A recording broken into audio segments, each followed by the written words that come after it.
Join कसं होईल इथे?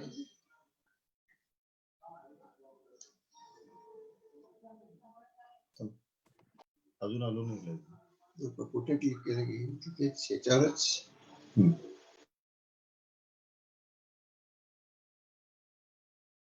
सर आपण लाईव्ह आलोय. झालं सर. ओके, नमस्कार, गुड मॉर्निंग, सभी का स्वागत है आज के इस आरोग्य मंदिर के फेसबुक लाइव में। और जैसा कि कल हमारे प्रोग्राम का इनॉग्रेशन हुआ है, उसी प्रकार आज का जो फर्स्ट सेशन है योगा फॉर हेल्दी हार्ट, इस आज के सेशन के लिए सभी लोग आ चुके हैं। और मैं आरोग्य मंदिर की ओर से सभी उपस्थित सभी का यहाँ पर स्वागत करता हूँ। और जैसे कि मुझे बताया गया है कि आज के इस प्रोग्राम को फेसबुक लाइव के माध्यम से भी लोग देख रहे हैं। ये एक्चुअली चल रहा है जूम के थ्रू, लोग जुड़ गए हैं और इसको फेसबुक लाइव पे लोग देख रहे हैं। तो आरोग्य मंदिर एक ऐसी इंस्टीट्यूट है बदलापुर और इस एरिया में जो पिछले 5 साल से आरोग्य क्षेत्र में काम कर रही है। स्पेशली विशेषता योगा के क्लासेस रन करते हैं और काफी सारे ट्रेनिंग प्रोग्राम्स रन करते हैं और साथ साथ लोगों के स्वास्थ्य के लिए और उनके वेलबींग के लिए काम कर रही है ये इंस्टीट्यूट बदलापुर में। साथ साथ नेचुरोपैथी के भी यहाँ पे आपको ऑप्शंस अवेलेबल हैं। और इनके रेगुलर जो क्लासेस होते हैं उसमें पावर योगा क्लासेस होते हैं, वेट लॉस के या यहाँ पे सेशंस होते हैं। साथ साथ योगा फॉर डायबिटीज होता है, योगा फॉर हाइपरटेंशन, ऐसे कई तरह के योगा के सेशंस लेते हैं। और बदलापुर और इस एरिया का एक बहुत ही प्रोमिनेंट इंस्टीट्यूट है हेल्थ सेक्टर में काम करने वाला। और इस इंस्टीट्यूट के जो मेन फाउंडर है श्री विजय कुकरेजा, वो पिछले 5 साल से ये इंस्टीट्यूट रन कर रहे हैं, लेकिन पिछले 15 साल से भी ज्यादा हो गए हैं वो योगा का प्रैक्टिस कर रहे हैं। और फिलहाल वो हेड ऑफ द डिपार्टमेंट है वेव एक्शन ट्रस्ट, जो कि योगा एंड नेचुरोपैथी एक कंसल्टिंग नेचुरोपैथ भी है। और यशवंतराव चौहान मुक्त विद्यापीठ जो है एक ओपन यूनिवर्सिटी, वहां से वो योगा टीचर हैं, लेवल 2 के योगा टीचर हैं गवर्नमेंट ऑफ इंडिया के। और साथ साथ पिछले 18 साल में इन्होंने कई योगा के कोर्सेज खुद किए हैं और कई हजारों लोगों को ये कोर्सेज करवाए हैं और जिनका बेनिफिट उनको आज तक मिल रहा है। साथ साथ इस इंस्टीट्यूट से जुड़े हुए हैं मिसेस सारिका कुकरेजा, जो कि को फाउंडर है इस इंस्टीट्यूट की। और सारिका मैडम भी योग शास्त्र में डिप्लोमा है और इन्होंने नेचुरोपैथी में भी डिप्लोमा किया है और एक को फाउंडर है। और विजय कुकरेजा के साथ साथ मैडम भी बहुत ही या इस प्रोग्राम में और इस पूरे कार्यक्रम में रुचि लेके काम कर रही है। और इनके साथ और एक इम्पोर्टेंट व्यक्ति है जो इस पूरे इंस्टीट्यूट के लिए और ये पूरे जो उपक्रम चलता है उसके लिए अविरत काम कर रहे हैं, वो है निकिता शेलार। एंड निकिता शेलार जी भी आरोग्य मंदिर ये इंस्टीट्यूट की एक को फाउंडर हैं। And she has done her MA इन योग शास्त्र and she is also a certified yoga trainer. और पिछले 5 साल से वो ये काम कर रहे हैं और ये उनको एक्सपीरियंस है। तो I would really like to thank all of these, मतलब कुकरेजा पूरी फैमिली एंड निकिता शेलार और पूरे आरोग्य मंदिर की टीम एंड कि इन्होंने एक बहुत बढ़िया ऐसा एक उपक्रम यहाँ पे स्टार्ट किया है। और हर साल ये प्रोग्राम होता है। जैसे कल मैंने कहा था कि ये प्रोग्राम जब स्टार्ट किया था 5 साल पहले इंटरनेशनल योगा डे के on the occasion of international yoga day, हर साल 10-11 दिनों का ये एक फ्री योगा ट्रेनिंग सेशन होता है, जिसमें धीरे धीरे ये लोग जुड़ते जा रहे हैं हमारे साथ और हर साल इसका जो फिगर है ये बढ़ते जा रहा है। लेकिन I am really very happy to share कि कल जो हमने लाइव किया था, क्योंकि अभी इस साल ये कोरोना के पूरे डिजीज के वजह से यहाँ पे हम फिजिकली कोई क्लासेस कर नहीं पा रहे हैं और इसीलिए इस साल हमें ये डिजिटल प्लेटफॉर्म लेना पड़ा है। And I am really very happy to share कि जो हर साल हम 2,500 से 3,000 लोगों तक जुड़ते हैं, तो इस साल डिजिटल प्लेटफॉर्म पे आने की वजह से कल तक ही हम लोग ने 15,000 का आंकड़ा क्रॉस कर लिया है। And we have reached 15,000 people. So I would really like to appreciate the effort of Arogya Mandir Institute and Vijay Kukreja sir and his team. And last but not the least, आज के जो हमारे speaker हैं, जो एक main हमारा जो आज का टॉपिक है योगा फॉर हेल्दी हार्ट, तो ये हमारा जो हमारे जो आज के स्पीकर हैं प्रोफेसर देवांग शाह जी, वो भी हमारे साथ जुड़ गए हैं. एंड मैं एक ब्रीफ इंट्रोडक्शन दे देता हूं उनका. देवांग शाह जी इन्होंने योगा में एमएससी किया है और एमए भी किया है. And he is the lead yoga examiner from the Ministry of Ayush, जो आजकल बहुत चर्चा में है, क्योंकि ये कोरोना के इसमें आयुष मिनिस्ट्री की तो तरफ से जो भी इंस्ट्रक्शन दिए गए हैं, जो भी गाइडलाइंस दिए गए हैं, इसको काफी सारे लोग फॉलो कर रहे हैं एंड उसका बेनिफिट भी काफी सारे लोगों को मिला है. देवांग शाह जी एक योगा के रजिस्टर्ड टीचर भी हैं यूएसए, मतलब यूनाइटेड स्टेट्स ऑफ अमेरिका के एक अलायंस इंस्टीट्यूट के साथ में. And he is a professor in Somaiya Vidyavihar University, and he is also having उनके पास और एक बहुत उनकी विशेषता है, he is the youngest of the 25 योग रत्न awardees from the government of India. तो मैं ज्यादा समय नहीं लेते हुए आज के हमारे स्पीकर हैं श्री देवांग शाह जी, इनको मैं विनंती करता हूं कि सर आप आज का आपका जो लेक्चर है वो स्टार्ट कीजिए. श्री देवांग शाह जी. नमस्कार. Thank you very much Milind sir, आप सबका स्वागत है. मुझे बहुत खुशी है आप सबके साथ में आज कुछ चीज़ें शेयर मैं करना चाहूँगा. उत्सव इंस्टीट्यूट की तरफ से मैं आप सबका स्वागत करता हूँ. उत्सव इंस्टीट्यूट, आरोग्य मंदिर, हम लोग साथ में इस योग दिन का महोत्सव मना रहे हैं और कुछ ज्ञान की गंगा हम बहा रहे हैं. प्रैक्टिकल क्लासेस जो योग का एक अभिन्न अंग है, वो भी हम दिन के 4 अलग अलग टाइम पर प्रैक्टिकल सेशंस भी कर रहे हैं और उसके साथ साथ रोज एक प्रमुख वक्ता के साथ में कुछ इम्पोर्टेंट चीज़ें समझ रहे हैं, सीख रहे हैं. मुझे आशा है कि आप सब लोग हमारे साथ में जुड़े रहेंगे और इस ज्ञान की गंगा में आप भी ज़रूर से कुछ अच्छा ज्ञान प्राप्त करेंगे और अपने जीवन के लिए उसका सार्थक उपयोग करेंगे. तो आप सभी का स्वागत करता हूं. मैं देवांग शाह, उत्सव इंस्टीट्यूट की तरफ से. हम आज का जो टॉपिक है yoga for healthy heart, prevention and management, तो ये टॉपिक का एक ओवरव्यू लेते हैं कि आज हम लोग क्या क्या समझने वाले हैं. पहले हम हार्ट का जो नॉर्मल स्ट्रक्चर है, जो नॉर्मल फंक्शनिंग है, उसके बारे में कुछ बेसिक अंडरस्टैंडिंग लेंगे.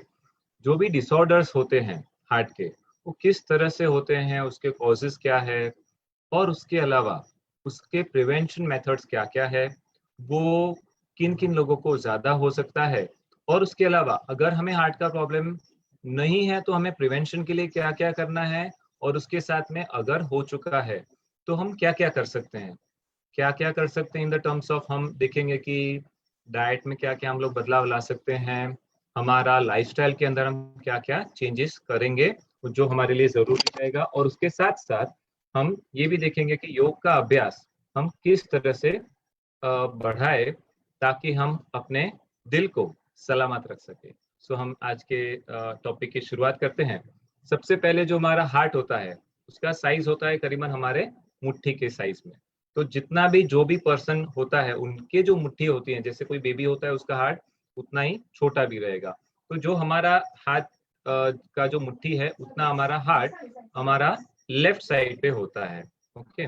और ये बहुत मतलब most of the people of course ये लेफ्ट साइड पे होता है. कई बार ये एबनॉर्मेलिटी की वजह से राइट साइड में भी प्लेस हो सकता है.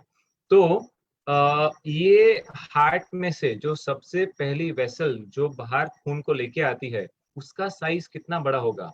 ये जब हम गार्डन में जो पानी डालते हैं वो जो पाइप रहता है ना, इतना बड़ा उसका साइज रहता है. इतना हार्ट का फ्लो वो एक साथ हर एक धड़कन के समय बाहर लेके आती है. ठीक है. तो ये हमारे पूरे शरीर के अंदर खून को फैलाने का काम करता है. खून का जितना लिक्विडिटी, जितना उसका फ्लूइडिटी हम मेंटेन करते हैं, वो उतना स्मूथली पूरे शरीर में हमारा खून फैलता है. एक प्रॉब्लम ये भी होता है कि जितना खून अपना जाड़ा हो जाता है वो हमको बहुत प्रॉब्लम करता है, और ये आजकल बहुत सारे लोगों को ये प्रॉब्लम होता है.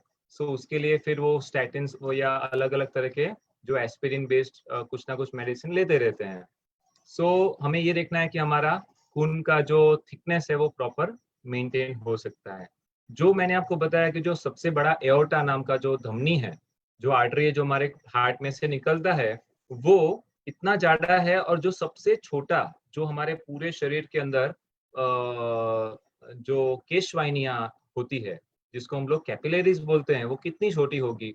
तो जो हमारे बाल है ना, वो एक बाल का भी 10 गुना छोटा उसका साइज रहता है। तो इतना छोटा उसका साइज रहेगा, वो हमारी कैपिलरीज होती है। तो ये हम समझ सकते हैं कि ये जो सबसे बड़ा फिर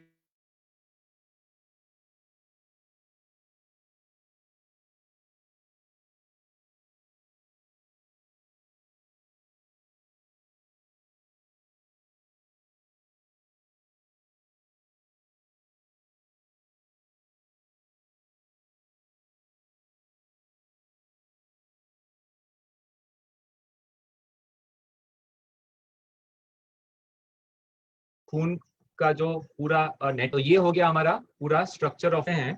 जो हमारा कैपिलरी नेटवर्क है और जो हमारा ब्लड वेसल का नेटवर्क है, उसके अंदर जनरली जो ज्यादातर प्रॉब्लम होता है वो क्लॉगिंग का होता है। मतलब जो हमारा आर्टरीज है उसके अंदर थोड़ा सा कुछ तो क्लॉटिंग हो जाता है, और उसके वजह से जो बहाव होना चाहिए वो थोड़ा सा रुक सा जाता है। तो हम देख पाते हैं कि जो हमारा हार्ट का जो स्ट्रक्चर है, वो उसके अंदर 4 चेम्बर्स होते हैं, कुछ वाल्व्स होते हैं, और कई बार ये वाल्व्स के अंदर भी प्रॉब्लम हो सकते हैं। अब हम थोड़ा सा जो हार्ट का ओवरऑल डिसीजेस है उसके बारे में एक ओवरऑल अंडरस्टैंडिंग लेंगे। सबसे पहला, हार्ट है वो एक मस्कुलर ऑर्गन है। तो कुछ प्रॉब्लम हो सकते हैं जो हमारे मस्कुलर ऑर्गन हार्ट का जो साइज होता है, जो शेप होता है, उसके अंदर कुछ भी बदलाव होने के कारण होता है। जो लोग बहुत ज्यादा जिम करते हैं, जो लोग बहुत ज्यादा जॉगिंग वगैरह जो फिजिकल ट्रेनिंग में होते हैं, उनको एक एक पॉसिबिलिटी ऐसा होता है कि उनका हार्ट का थोड़ा सा साइज बड़ा हो जाता है, that is called as a cardiomegaly. तो ये एक प्रॉब्लम हो सकता है। उसके लिए जो ओवर एक्सर्शन जो लोग करते हैं उनको ये प्रॉब्लम ज्यादा देखने को मिलता है। दूसरा एक ऑप्शन होता है वो वाल्व्स का प्रॉब्लम। तो ये होता है कि माइट्रल वाल्व जो हमारा लेफ्ट साइड पे होता है, और उसके अलावा जो मेनली जो सारे वाल्व्स का प्रॉब्लम भी कई लोगों को होता है। तो ये और एक प्रॉब्लम है। तीसरा है दैट इज अरिथमिया। तो जो रिदम से अपना हार्ट चलना चाहिए, अपना हार्ट 1 मिनट में 72 बीट्स इस स्पीड से चलता है। 1 सेकेंड में थोड़ा मतलब टोटल 60 सेकेंड में 72 बीट्स, ये हमारा नॉर्मल हार्ट का रिदम हो सकता है। कई लोगों का थोड़ा सा स्लो या थोड़ा सा फास्ट रह सकता है। But the main idea is ये जो रिदम है वो परफेक्टली मेंटेन रहना चाहिए। अगर कभी कभी कोई भी कारण से हमारा रिदम के अंदर चेंज हो जाता है, कभी फास्ट हो जाता है, तो that is called as tachycardia. कभी स्लो हो जाता है तो ब्रेडिकार्डिया। ये भी हमें कई लोगों में प्रॉब्लम देखने को मिलता है। योग का इसके अंदर बहुत अच्छा इन्वॉल्वमेंट है, बहुत अच्छा योगदान है। ये हम देख पाएंगे उसका कैसे हम लोग उपयोग करेंगे। और उसके अलावा कभी कभी मिसिंग हार्ट बीट, ये भी एक प्रॉब्लम देखने को मिलता है कि अचानक से बीच बीच में हार्ट बीट मिस हो जाते हैं। तो this becomes a problem for the person, क्योंकि वो जो आपको तुरंत ऐसे ख्याल में आते हैं कि there is some disturbance, I am not feeling comfortable. तो और उसके अलावा जो और एक हार्ट का प्रॉब्लम होता है वो है एथेरोस्क्लेरोसिस। तो ये कार्डियोवास्कुलर का एक प्रॉब्लम है। कार्डियोवास्कुलर सिस्टम, जो हमारे ब्लड वेसल है ना, वो हमारा एज बढ़ने के साथ में वो थोड़े कड़क होने लगते हैं। तो ये जो प्रॉब्लम होता है, जो उनका फ्लेक्सिबिलिटी होना चाहिए हर एक हार्ट के पंपिंग के साथ में, हर एक हार्ट बीटिंग के साथ में, जो हमारा ब्लड वेसल थोड़ा सा कॉन्ट्रैक्ट एंड रिलैक्स होता है, तो वो हमारा हेल्दीनेस दर्शाता है। और अगर हमारा जो ब्लड वेसल का जो पूरा नेटवर्क है वो थोड़ा कड़क होना शुरू हो जाता है because of the calcium deposition, because of the cholesterol deposition, तो क्या हो जाएगा, अगर वो फ्लेक्सिबल नहीं रहेगा और अगर हार्ट का बीटिंग चल रहा है, तो हमारा ब्लड प्रेशर हमारे आर्टरीज के अंदर बढ़ने लगता है। तो ये अक्सर ओल्ड एज में देखा जाता है कि हमारा ब्लड प्रेशर थोड़ा सा बढ़ जाता है, जिसका मेन कारण होता है एथेरोस्क्लेरोसिस। तो ये भी काफी अवॉइडिंग, जो हम लोग अवॉइड कर सकते हैं, ऐसा एक प्रॉब्लम है। और एक प्रॉब्लम जो देखा गया है वो है IHD, मतलब इस्चेमिक हार्ट डिसीज। तो ये जो हम लोग जिसको हार्ट अटैक करके बोलते हैं, इसमें क्या होता है, जनरली जो हमारे हृदय को खून की नलियां जो हृदय को खुद को खून पहुंचाती है, उसके अंदर कभी कभी थोड़ा सा ब्लॉकेज आने की शक्यता होती है। और वो ब्लॉकेज के कारण जो ब्लड का सप्लाई है, जो खून का प्रवाह है, वो आंशिक रूप से कम हो जाता है या पूरी तरह से बंद हो जाता है कुछ देर के लिए। कभी कभी वो ब्लड का जो सप्लाई है वो थोड़ा कम हुआ रहता है और हमें कोई भी टेंशन आता है तो क्या हो जाता है, टेंशन के कारण हमारे शरीर का जो ऑटोनोमिक नर्वस सिस्टम है वो एक्टिवेट हो जाता है और हमारे सारे शरीर के अंदर जितने भी ब्लड वेसल है उसके अंदर वासो कॉन्स्ट्रिक्शन ऐसा पैदा होता है। वासो कॉन्स्ट्रिक्शन मतलब क्या, ब्लड वेसल के अंदर थोड़ा सा कॉन्स्ट्रिक्शन, तो जो ऑलरेडी आंशिक रूप से बंद थी उसके साथ में हमने टेंशन ले लिया, ओके, तो वो कुछ देर के लिए पूरी तरह से बंद हो जाती है। तो पर्सन को अचानक से ऐसे हार्ट अटैक के सिम्टम आ सकते हैं। कई बार ऐसे दिखाया गया है कि हार्ट अटैक के सिम्टम वाले लोग कुछ देर के बाद में नॉर्मल हो जाते हैं। इसका यही कारण है कि जो भी भावनात्मक, जो भी विचार के रूप में उनको टेंशन आया था, अगर वो कम हो गया या फिर कुछ ना कुछ दवाई से वो कम हो गया तो वो उनका ब्लड वेसल वापस नॉर्मल स्थिति में पहुंच जाता है। तो ये एक हमें प्रॉब्लम देखने को मिलता है which is called as ischemic heart disease. कई सारे लोगों को अगर ये ischemic heart disease problem already है तो उनके लिए एक कॉमन जो हम लोग दवाइयाँ देखते हैं, तो ये दवाइयाँ मतलब ये हम लोग जिसको मैं दवाई नाम देता हूँ, लेकिन ये हमारे जैसे हम लोग तुलसी है वो हमारे रेगुलर यूज की चीज हो चुकी है, वो कोई दवाई के फॉर्म में हम लोग सिर्फ मेंटेन करते हैं ऐसा नहीं है। तो और एक औषध है वो है अर्जुन। अर्जुन है वो बहुत ही हार्ट के लिए वन ऑफ द बेस्ट दवाई है। तो हम लोग क्या करते हैं कि अर्जुन का काढ़ा हम लोग अलग अलग बहुत सारे संस्थाओं का आपको मिल सकता है जिसके अंदर अर्जुन एक कंटेंट हो सकता है, जो आप अगर रेगुलरली लेंगे अर्जुन का काढ़ा तो आपका हार्ट का फंक्शनिंग बहुत ही अच्छा रहेगा। अगर आपको हार्ट अटैक आ भी चुका है तो भी आप उसको बहुत ही अच्छी तरह से मेंटेन कर सकते हैं। अगर आपको अर्जुन का काढ़ा नहीं मिल रहा है तो और एक ऑप्शन है अर्जुन आरिष्ट।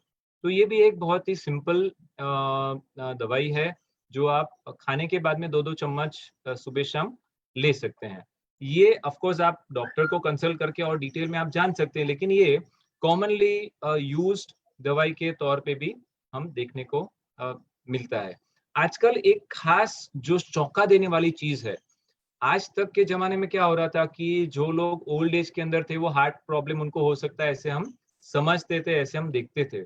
लेकिन मैं कुछ साल डॉक्टर बालाजी तांबे के साथ में भी जो आत्मा संतुलन विलेज लोनावाला में, मैं उनके साथ मैं वहाँ पे पढ़ाई भी करता था, मैं वहाँ पे काम भी करता था और मैंने बहुत सारे पेशेंट्स को वहाँ पे देखा है जो यंग एज में भी हार्ट प्रॉब्लम के लिए ट्रीटमेंट के लिए वहाँ पे आते थे आयुर्वेद पंचकर्मा के लिए। तो यंग एज में मतलब कितना यंग एज, मैं तो समझता था कि 60 के 80 के बजाय अभी 50 में लोग आएंगे, 40 में लोग आएंगे, लेकिन 25 साल के लोग भी हार्ट अटैक से पीड़ित होते हैं और वो ट्रीटमेंट के लिए आते हैं। तो ये बहुत शॉकिंग है बिकॉज हमारा हार्ट इतनी जल्दी खराब होने वाली चीज नहीं है। भगवान ने उसको जिस तरह से बनाया है उसका स्ट्रक्चर वो 100 साल तक का गारंटी के साथ में आता है।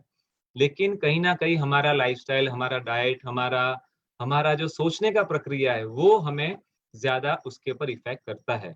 तो ये देखने के की चीज है कि जो आजकल का ओवर एम्बिशियसनेस जो यूथ है कि मुझे कुछ भी करके आगे बढ़ना है और कर लो दुनिया मुट्ठी में, और ये हमारा जो मुट्ठी जितना हार्ट है ना वो इसको सहन नहीं कर पाता है। So we have to see that ambition is very very important. लेकिन जो ओवर एम्बिशियसनेस जब हम हो जाते हैं तो हम अपने बैलेंस को खो बैठते हैं। और योग के अंदर एक बहुत ही इंपॉर्टेंट भगवत गीता में एक जो श्लोक आता है वो है योगस्थ कुरु कर्माणि संगम त्यक्त्वा धनंजय सिद्धि असिद्धि, मतलब सिद्धियो सिद्धियो समो भूत्वा समत्वम योग उच्यते। तो योग का क्या मतलब है कि हम सिद्धि और असिद्धि, अगर हम बहुत ज्यादा सक्सेसफुल हो जाए, हमारा बहुत सारी चीजें अच्छी चलने लगे, या तो फिर अगर हम कोई भी कारण से हम डिप्रेस हो जाए, हमारा बहुत सारी चीजें लाइफ में अच्छी नहीं चल रही है, तभी भी अगर हम बैलेंस तरीके से जी पाएंगे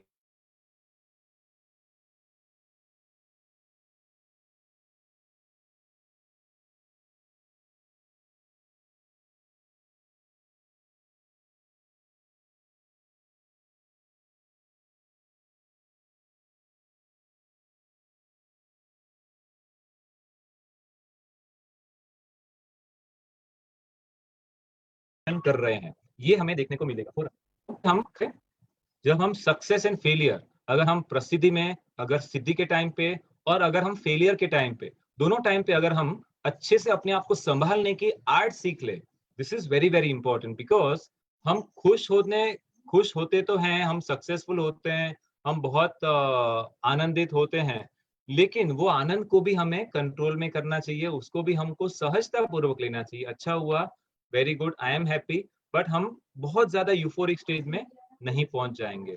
और उसके साथ में अगर हम बहुत ज्यादा सैड भी अगर अवस्था में पहुंच जाएंगे तो ये भी हमें ध्यान रखना है कि हम बहुत कुछ भी लूट नहीं गया है ना।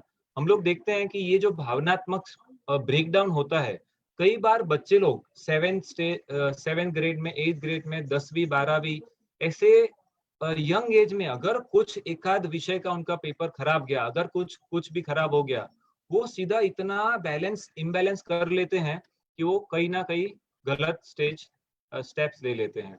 ऐसा हम लोग के भी साथ, हम लोग बड़े लोग में भी देखते हैं कि कई छोटी बड़ी चीजों में भी लोग अपना बैलेंस लूज कर देते हैं। तो ये हमको खास ख्याल में रखा है कि सीधी असीधी में क्या हम बैलेंस रह सकते हैं, बिकॉज योग ये सिर्फ 1 घंटा या आधा घंटा कोई मैट के ऊपर करने की चीज बिल्कुल नहीं है। ये हमें 1 घंटे से बढ़ा करके 24 घंटे पे लेके आना है। ये हमारा लाइफस्टाइल होना चाहिए, हमारा मेंटल स्टेट होना चाहिए, बिकॉज योग, पतंजलि योग सूत्र के अंदर आसन तो सिर्फ 3 है 195 सूत्र में से, बाकी के जो 192 है ना, वो ऑल अबाउट माइंड, ये हमारे माइंड को कंट्रोल करने की टेक्निक्स है।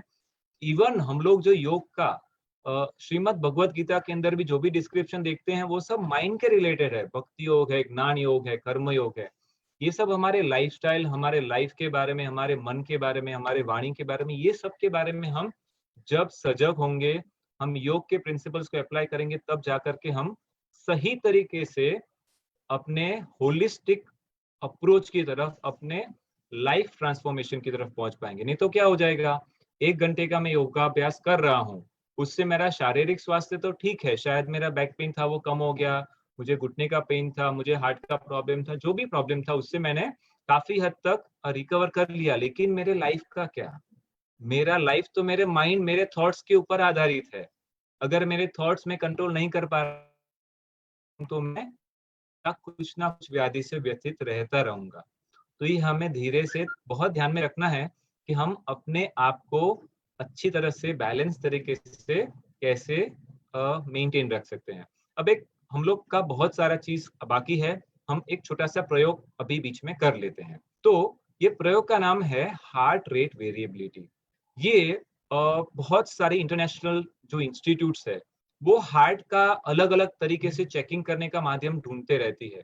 उसमें से जो एक सबसे लेटेस्ट तरीका है to understand whether your heart is healthy, whether you are completely fit, तो अगर आपका एज कुछ भी है, आपका हार्ट फिट है कि नहीं उसको हम लोग जानेंगे। आप सब लोग तैयार हैं?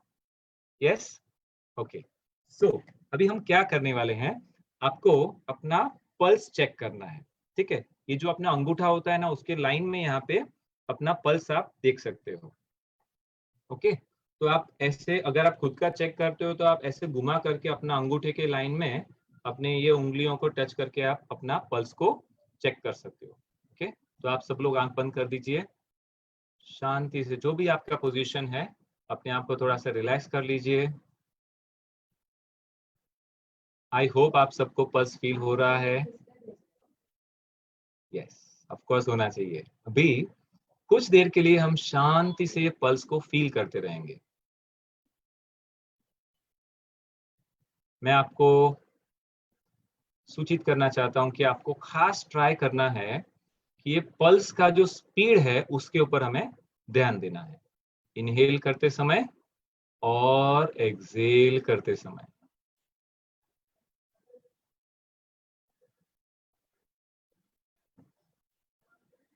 इनहेल करते समय हार्ट के पल्स को, स्पीड को फील कीजिए, और एक्सहेल करते समय हार्ट की स्पीड को फील कीजिए।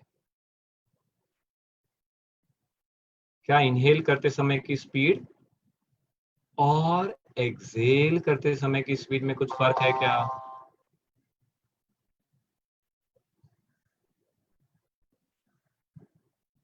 थोड़ा सा अपना ब्रीदिंग स्लो कर दीजिए। लास्ट फ्यू मोर सेकेंड्स आंखों को बंद ही रखेंगे, पूरा ध्यान आपको पल्स के ऊपर देना है। इनहेल करते समय पल्स की स्पीड फील कीजिए, कंप्लीटली एक्सेल करते समय पल्स की स्पीड को फील कीजिए। अभी आप रिलैक्स कर सकते हैं, धीरे से हाथ को छोड़ दीजिए। तो आपको क्या फील हुआ? कुछ फर्क था इनहेलेशन की स्पीड और एक्सहेलेशन की स्पीड के अंदर? अगर आपका आंसर यस है तो आपका हार्ट हेल्दी है। इसको बोलते हैं heart rate variability, okay, HRV। तो ये जब हम इनहेलेशन करते हैं, जब हम एक्सहेलेशन करते हैं, जो हमारा हार्ट का स्पीड रहता है उसमें फर्क हो जाना चाहिए। Okay, this is a natural phenomena that has been happening. हमने आज उसको फील किया है। अगर आप सब में ये चीज आप महसूस कर सकते हो तो बेसिक तरीके से बोला जाएगा कि ठीक है, मेरा ओवरऑल हार्ट का फंक्शनिंग अच्छा है, मेरा रिदम हार्ट का अच्छा है और मैं ओवरऑल मेरा हार्ट स्वस्थ है। अगर ये आपको फीलिंग नहीं आया है, टेक योर टाइम, आप फिर से इसके ऊपर ध्यान दीजिए। आपको ये जरूर से आप फील कर पाएंगे। Okay, so you should be able to understand that there is a difference in the speed of the pumping of the heart. Every pulse is at a different rate.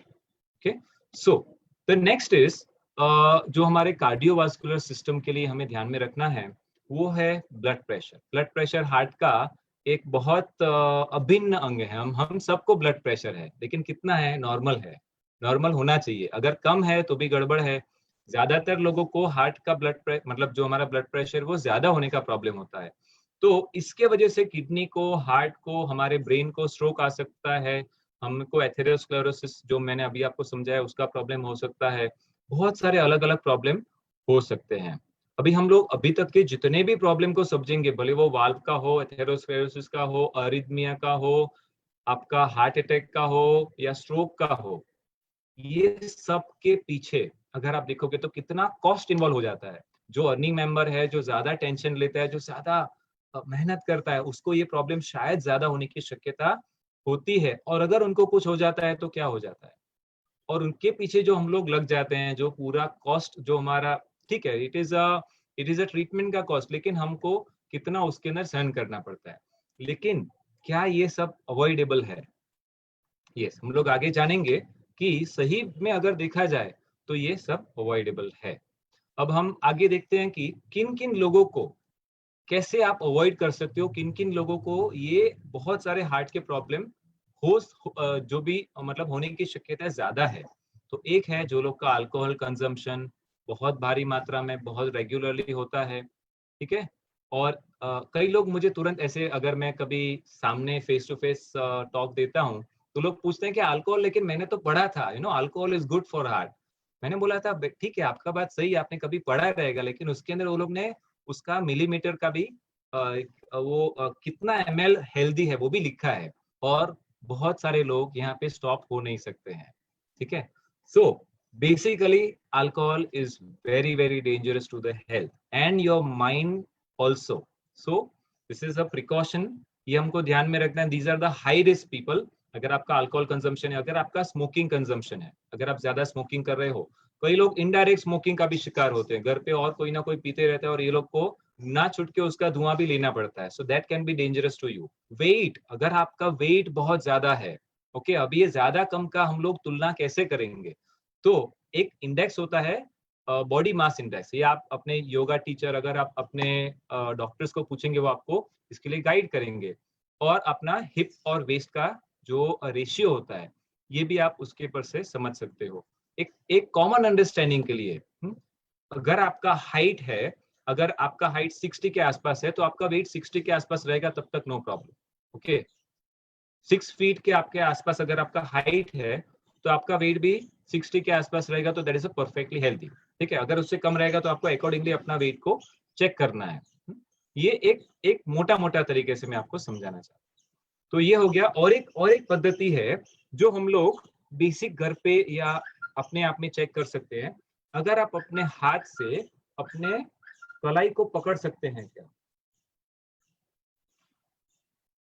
Okay, अगर आपका कलाई, आप ऐसे अंगूठा और आपका उंगली टच हो जाता है ना, ओके, तो आपका वेट जनरली नॉर्मल हो सकता है, ठीक है।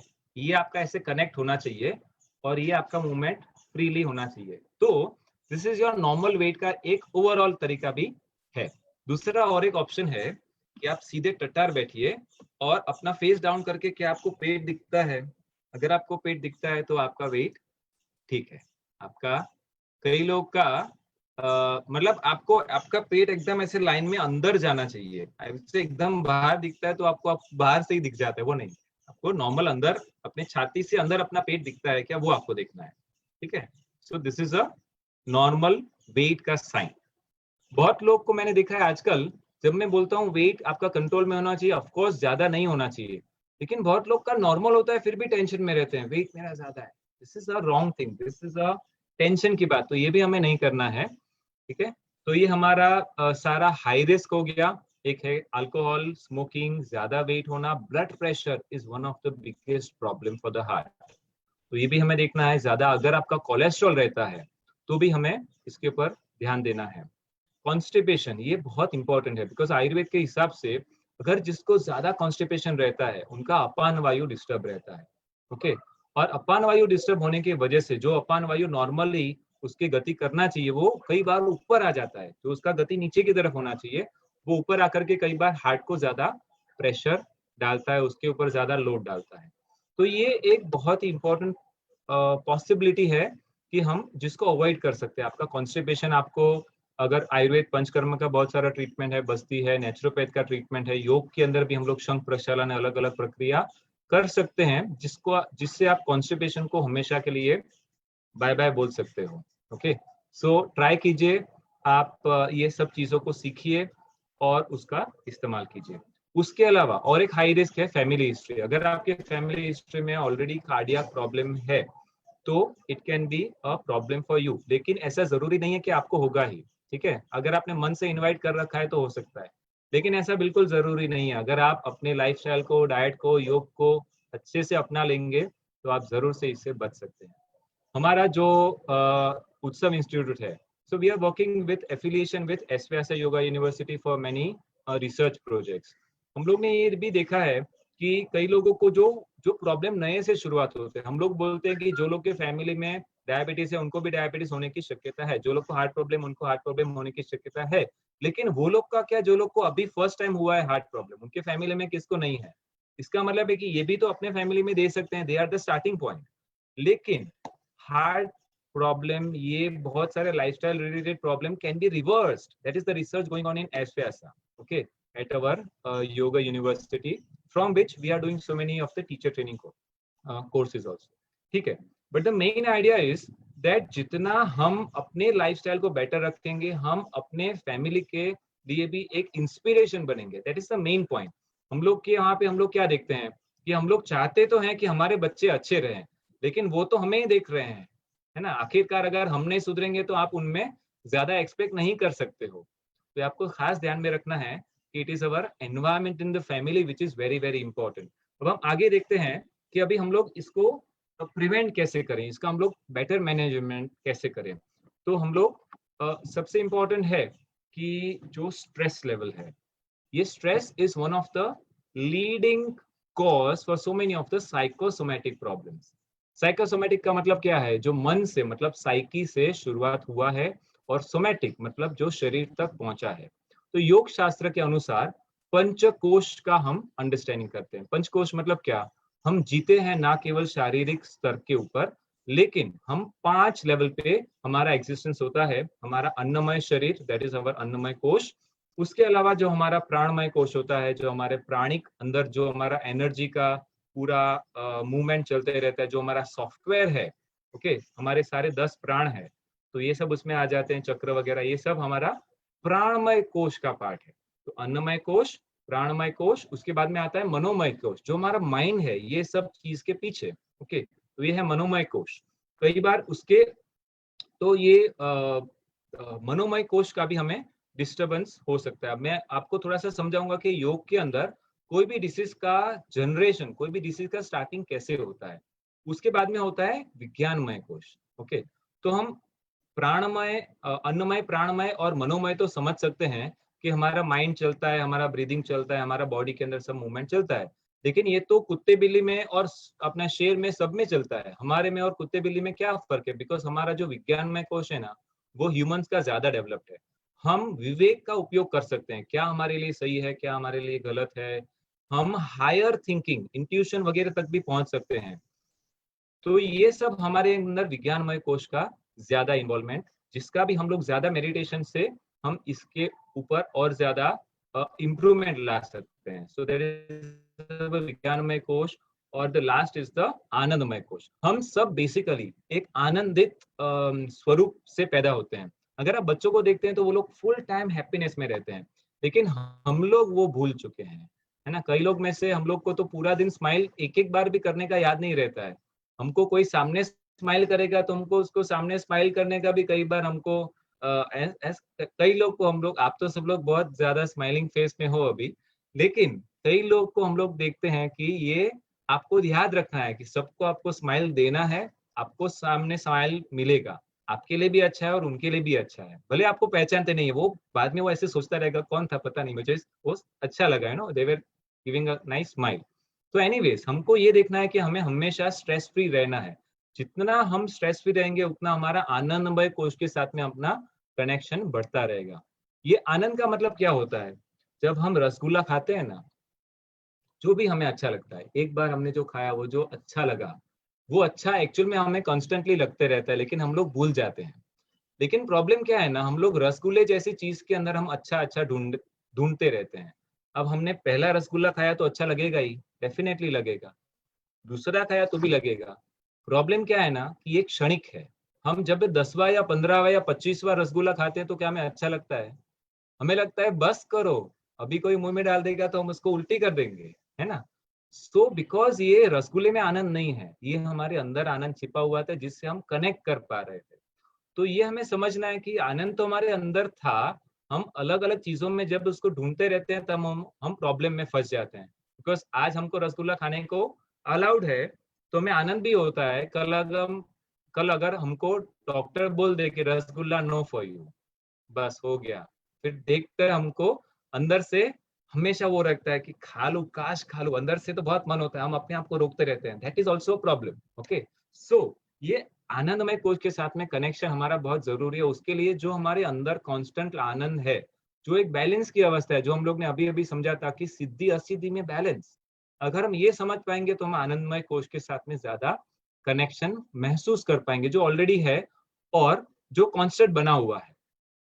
ठीक है, तो अभी हमारा प्रॉब्लम कहाँ से शुरू होता है? मैं जो आपको डिसीज का जो ओरिजिनेशन का कॉन्सेप्ट समझाना चाहता हूँ योग के अंदर, तो सारा डिसीज शुरू होता है हमारे मनोमय कोश के लेवल पर। मनोमय कोश के अंदर क्या होता है कि जो भी हमारा नॉलेज है, वो हमें पता है कि रसगुल्ला हमारे लिए कितना बुरा है, एक हाथ खा सकते हैं, बिल्कुल खा सकते हैं, लेकिन जब हम कोई भी चीज ज्यादा करते हैं, ना केवल रसगुल्ला, सोना है तो ज्यादा सो जाते हैं, है ना, कोई भी चीज हम कुछ ज्यादा ही करते रहते हैं, पीना है तो बहुत ज्यादा पी लेते हैं, खाना है तो बहुत ज्यादा खा लेते हैं, इतना खा लेते हैं कि लोग को अपने अपने को एकदम यहाँ पे, जिसको हम लोग बोलते हैं आकंठ पान, एकदम यहाँ तक खा लेते हैं। तो ये सब ज्यादा करने की वजह से हमें ज्यादा प्रॉब्लम होता है। योग का मतलब ही है क्या है कि समत्वम योग उच्यते, कोई भी चीज आप बैलेंस में रखोगे ना तो आपका लाइफ बिल्कुल जिंगालाला, मतलब बहुत ही अच्छा रहेगा, you will be always in a happy mode. लेकिन हमको ये बैलेंस में रखने के लिए बहुत अपने आप को हमें ऑल द टाइम अलर्ट रखना है, I am in balance state. Okay, so ये हमें खास ध्यान में रखना है कि how to maintain in a balance state even in the best of the best and the worst of the worst state. Okay, so ये हम देखते हैं कि I was talking about the food part. अगर हम रसगुल्ले के अंदर भी हम बैलेंस कर पाते हैं, कोई भी चीज के अगर हम बैलेंस कर पाते हैं, खास करके जब हम खाने के ऊपर बैलेंस रख पाते हैं, बिकॉज योग के अंदर एक बहुत इंपॉर्टेंट कॉन्सेप्ट है, वो है मिताहार का। ओके, मिताहार का मतलब क्या है कि आपको 25% आपका पेट का कैपेसिटी बाकी रहेगा ना फीलिंग करने का, तब आपको स्टॉप कर देना है खाना। ओके, 25% तक बाकी रहेगा, मतलब और एक बार आराम से आपको कोई आकर के पूरा आपका थाली भर जाएगा ना, और एक या दो चपाती ज्यादा दे देगा, जो भी आज बना है वो आपको, आप आराम से और एक सर्विंग ज्यादा ले सकते हो, तभी आपको ऑलरेडी बंद कर देना है। हमारा कैपेसिटी के बाहर और एक सर्विंग हम लोग ले लेते हैं। ठीक है, तो 125% के बजाय पर 75% तक हमको स्टॉप करने का आदत रखना है। स्टार्टिंग में आपको लगेगा कि मैंने कुछ खाना खाया ही नहीं है, आपको अभी थोड़ा सा भूख लगेगा जब आपका खाना खत्म हो जाएगा, ऐसे टाइम पे ओके, जब आपका 75% हो गया, आपने हाथ धो लिया, आपको लगेगा कुछ भी नहीं खाया है, तो this is the right feeling. आपको लगता है कि थोड़ा सा मुझे अभी भी भूख है ना, तब आपको स्टॉप कर देना है, ठीक है। और एक चीज है, आप जितना खाते हो कई बार उसका क्वांटिटी भी उतना जरूरत नहीं होता है, उसको कैसे चेक करना है, आप जो भी कुछ खाते हो आप उसको चबा चबा करके अच्छे से लंबे समय तक उसका टेस्ट लेते हुए खाओ। जब आप उसका टेस्ट लेते हुए आराम से खाओगे ना, तो वही आपको कम खाना ज्यादा टाइम तक चलेगा। और जनरली ऐसा होता है कि हमारा एक सैटिस्फैक्टरी लेवल होता है, 20 मिनट के आसपास हमारा एक अलार्म बजता है। आप थोड़ा ध्यान में रखना, अगर आप खाते खाते कोई भी काम के लिए उठ गए, भले वो 2-4 मिनट का काम था या 10 मिनट का काम था, जब आप वापस आके बैठोगे ना, तो आपको सेम भूख नहीं रहेगा, आपका भूख थोड़ा सा चेंज हो जाएगा। तो ये हमारा जो पर्टिकुलर 20 मिनट के अंदर हम जितना खाना खा लेते हैं उतना हमारे शरीर को एक्सेप्ट हो जाता है। अब हम अगर फटाफट खाते हैं, तो एक तो फटाफट खाने का प्रॉब्लम ये है कि हम चबाते नहीं है। मैंने देखा है कि ज्यादातर लोग चबाते बहुत कम है, फटाफट खाएंगे और सीधा अंदर, ओके, बिकॉज यहाँ पे थोड़ा सा टेस्ट आ गया ना, सीधा अंदर चला जाता है, तो ये गड़बड़ है। हमें ये ध्यान रखना है कि बरोबर चबा चबा के उसको पूरा, हमें पूरा उसका पानी बना करके पीना है। और नेचुरोपैथ में एक प्रिंसिपल ऐसा है कि आपको खाने को पीना है और पीने को खाना है, सही बताया। तो ये आप खाए ऐसा कि उसको चबा चबा करके आप उसका लिक्विड बना करके बाद में अंदर जाने दें, और पिए गड़गड़ गड़गड़ गड़ करके पीना नहीं है, उसको भी धीरे धीरे खाने की तरह धीरे धीरे आपको निगलना है। तो आपको लिक्विड भी स्लोली करना है, निगलना है, और खाना भी आपको पूरा चबा के खाना है। अब अगर ऐसे ज्यादा टाइम लेके खाएंगे ना, तो आपको कम अमाउंट में भी आपका पेट भर जाएगा और आपको उल्टे का ज्यादा आनंद लगेगा, ठीक है। तो ये बहुत इंपॉर्टेंट है कि आपको कैसे और कितना खाना है। आप जब खाते हो तो भी आपको देखना है कि आपको टीवी देखते हुए नहीं खाना है या किससे बात करते हुए नहीं खाना है, क्योंकि आपका ध्यान टीवी में रहेगा, ना ही आपका ध्यान टीवी में पूरा रहेगा, ना ही आपका ध्यान खाने में रहेगा। और जब हम खाने के साथ में कनेक्ट ही नहीं कर पा रहे, तो हमें पता ही नहीं चलता कि हमने कितना खाना खा लिया। ये ज्यादातर प्रॉब्लम हो जाता है, बाद में हमारा वेट बढ़ता है, बाद में ये सभी तरह के प्रॉब्लम, ब्लड प्रेशर वगैरह, जो अपना कोलेस्ट्रॉल वगैरह सब बढ़ने का चांसेस रहता है। हमें खास देखना है कि खाने के समय सिर्फ खाना है, और हो सकता है तो हाथ धो करके उंगलियों से खाना है। जब आप हाथ से खाओगे ना, आपका हाथ का स्पर्श वो खाने को फील करेगा, उसका टेम्परेचर फील करेगा, उसका जो मॉइस्टनेस है वो सब फील करेगा। ये सब चीज भी आपके डाइजेशन के लिए आपको हेल्पफुल हो सकती है। तो try to avoid the spoon, try to use the hand, try to get connected. आप नीचे बैठ के अगर आप खा सकते हो तो और अच्छा है। अगर आप टेबल के ऊपर बैठते हो, अगर आपके पास और कुछ सेटिंग नहीं है, तो आप कुर्सी के ऊपर आप पालकी लगा करके बैठने का ट्राई करो, okay. But this is a very helpful thing, because इससे भी क्या होगा कि आपका खाना और अच्छी तरह से डाइजेस्ट हो पाएगा। मैं ये क्यों बोल रहा हूँ, आपको लगेगा कि शायद हार्ट के साथ में इसका क्या संबंध है, लेकिन आयुर्वेद के हिसाब से जब आप देखते हो कि जब आपका वात पित्त कफ के अंदर अगर कुछ भी इम्बैलेंस हो जाता है, तो वो आपको आपके जो सप्त धातु, जो आपका सप्त धातु है उसमें से जो रस धातु है उसको डिस्टर्ब कर देता है, और वो डायरेक्टली अपने हार्ट के साथ में कनेक्टेड है। तो जब हम अच्छी तरह से खाना नहीं खाते हैं, तो जो इम्प्रॉपर डाइजेस्ट हुआ फूड अगर एब्जॉर्ब हो गया, तो आपके रस धातु को वो विकृत कर देगा, और ये आपके हार्ट को भी प्रॉब्लम डेफिनेटली आगे जा करके करेगा। तो हमें ये देखना है कि हम कैसे खाना खाते हैं, हमारे भाव कैसे हैं, और उसके साथ में जिसने बनाया है उसके भी भाव बहुत इंपॉर्टेंट है ना। तो घर की गृहिणियां अगर अच्छे मानसिक स्थिति के अंदर अगर वो खाना पकाएगी, है ना, तो भी उसका खाने के ऊपर बहुत ही अच्छा इंपॉर्टेंट उसका असर पड़ेगा। मैं ये पॉइंट के ऊपर एक बहुत इंपॉर्टेंट रिसर्च शेयर करना चाहता हूँ। जापान के अंदर एक साइंटिस्ट थे, उन्होंने पानी के ऊपर एक बहुत ही अच्छा रिसर्च किया कि पानी के ऊपर क्या हमारे भावनाओं का इफेक्ट हो सकता है कि नहीं। आपको क्या लगता है, होगा कि नहीं होगा? पानी के ऊपर अपना इफेक्ट होगा भावनाओं का? नहीं? यस। जब हम मंदिर में जाते हैं तो वो तीर्थ लेते हैं, है ना, वो क्यों लेते हैं? वो भी तो एक नॉर्मल नल का ही पानी कहाँ ना कहाँ से आता है, या फिर वो कोई भी नदी का पानी है, कोई भी झरने का पानी, लेकिन आखिर तो पानी है। लेकिन वो मंदिर का पानी हमें स्पेशल लगता है, हमको उससे ज्यादा लाभ मिलता है ऐसा हमें लगता है ना। गंगा जल हम लोग मरते हुए आदमी को भी पिलाते हैं, that is so much important. लेकिन ये क्यों होता है? Because pani is able to store the energy, pani is able to capture the emotions, ठीक है। तो ये सिर्फ पानी के लिए नहीं है, खाने के लिए भी उतना ही इंपॉर्टेंट है। तो आप जो इमोशन आप पानी को देंगे, वो इमोशन पानी के अंदर का जो स्ट्रक्चर रहता है ना उसको चेंज कर देता है। तो ये लोग ने देखा, ये जो साइंटिस्ट है उन्होंने देखा कि जैसे ही उन्होंने पर्टिकुलर पानी के ऊपर जो एक उसको अपना नेगेटिव इमोशन से उसको चार्ज किया और एक दूसरे पानी को उन्होंने पॉजिटिव इमोशन से चार्ज किया, ठीक है, मतलब इसको उसको बताया कि तू बहुत बुरा है, उसको बुरी बुरी बातें के आसपास वो पानी को रखा, और ये वाला पानी है उसके आसपास उन्होंने बहुत अच्छी अच्छी बातें हो रही थी, ठीक है।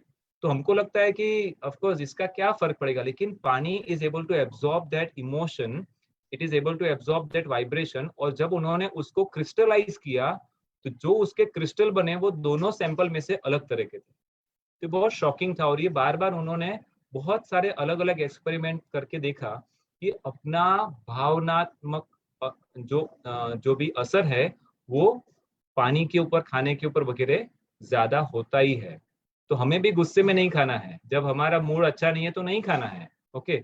और सिर्फ टाइम हो गया इसके लिए भी नहीं खाना है, you have to feel hungry to be able to eat, ठीक है। तो ये एक इंपॉर्टेंट पार्ट हो गया फॉर द फूड। दूसरा है जो मैंने अभी आपको स्ट्रेस मैनेजमेंट के बारे में बताया, how to manage your stress well.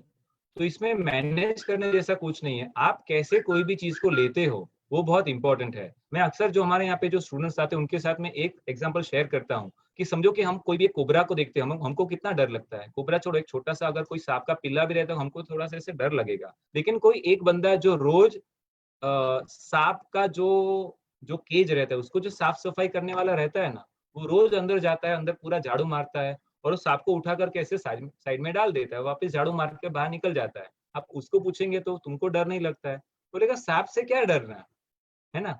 तो how you take the thing, that is what is making you stressful और नॉट स्ट्रेसफुल, है ना। कई लोगों के लिए उनके घर परिवार के कोई लोग या फिर कई लोगों के लिए बॉस एक स्ट्रेस हो सकता है, कई लोगों के लिए सिचुएशन कोई एक स्ट्रेसफुल हो सकती है।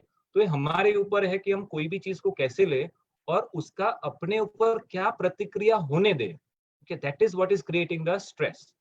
तो हमारे एस व्यासा के जो गुरु जी है Nagendra ji, he is a NASA scientist और वो बहुत ही अच्छे इंसान है, आप कभी उनका लेक्चर भी सुनिएगा। तो उन्होंने बताया कि स्ट्रेस का मतलब होता है स्पीड ऑफ माइंड। जब भी अपना माइंड का स्पीड फास्ट हो जाता है ना, that is the meaning of stress. तो ये बहुत अच्छा हम समझ सकते हैं कि ऐसे सारे सिचुएशन में हमारा माइंड का स्पीड फास्ट हो गया, हमें पता चला कि ये मुझे अच्छा नहीं लग रहा है, मुझे अच्छा नहीं लग रहा है कोई भी चीज, तो ये आपको ज्यादा स्ट्रेस दे रहा है। हम अपने माइंड के स्पीड को कम कर सकते हैं विद ऑब्जर्विंग अवर ब्रीथिंग। कभी भी आपको लगे कोई भी सिचुएशन में कि मुझे अच्छा नहीं लग रहा है, मेरा माइंड का बैलेंस अच्छे से नहीं है, अब अपनी ब्रीदिंग को थोड़ा सा ऑब्जर्व करना शुरू कीजिएगा, आपको तुरंत पता चलेगा there is a instant stress reduction, आप अपने आप को कंट्रोल कर पाएंगे, ओके। ज्यादातर हार्ट के अटैक कभी आते हैं, तो साइंटिस्ट ने देखा है कि सुबह को 4 बजे से लेकर के 10 के बीच में या 11 बजे तक ज्यादा से ज्यादा हार्ट अटैक आने की शक्यता होती है। ये क्यों होता है? और ये भी मंडे मॉर्निंग को ज्यादा होता है। क्यों होता है?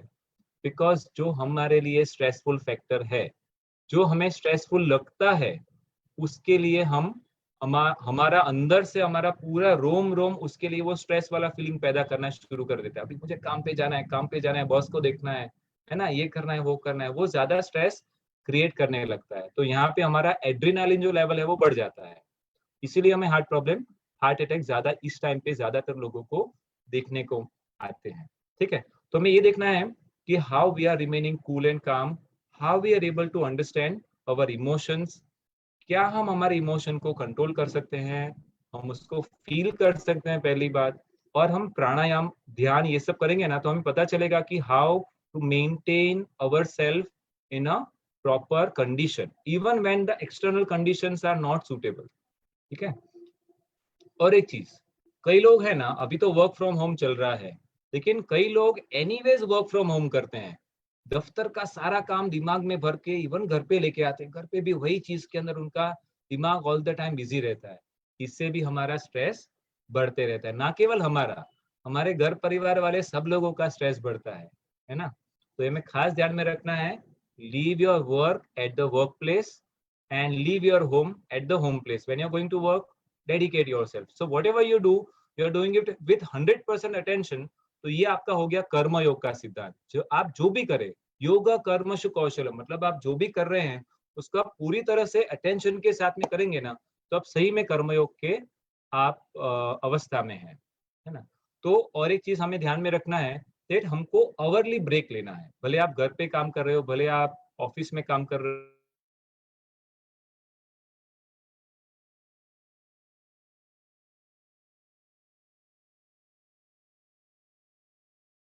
थोड़ा सा डीप ब्रीथिंग कर सकते हैं। तो ये छोटा छोटा ब्रेक लेंगे ना, तो हमारा माइंड एकदम रिलैक्स रहेगा। क्योंकि ये स्ट्रेस है ना, वो बिल्डअप की अवस्था है। वो स्ट्रेस बिल्डअप होते जाता है, होते जाता है, होते जाता है, फिर जाकर के कहीं जाकर के वो बहुत ज्यादा बढ़ जाता है। तो हम स्ट्रेस को तुरंत से कम करने के बजाय हम उसको बिल्डअप ही ना होने दे, तो हम हर 1 घंटे में छोटा सा ब्रेक ले लें। ओके, इसके लिए और एक ऑप्शन है कि आप घड़ी अगर पहनते हो तो उसके अंदर आप वो 1-1 घंटे वाला, वो एक टिक टिक वाला एक वो लगा सकते हो। कई लोग आजकल फोन कॉन्स्टेंटली साथ में रहता है, तो फोन के अंदर भी देयर इज ऑप्शन, आप 1-1 घंटे में एक टिट होएगा ना, वो जो ऐसा आवाज आता है, आप उसको लगा सकते हो और आप थोड़ा सा अपने आप को चेक कर दो, am I relaxed, is my breathing okay.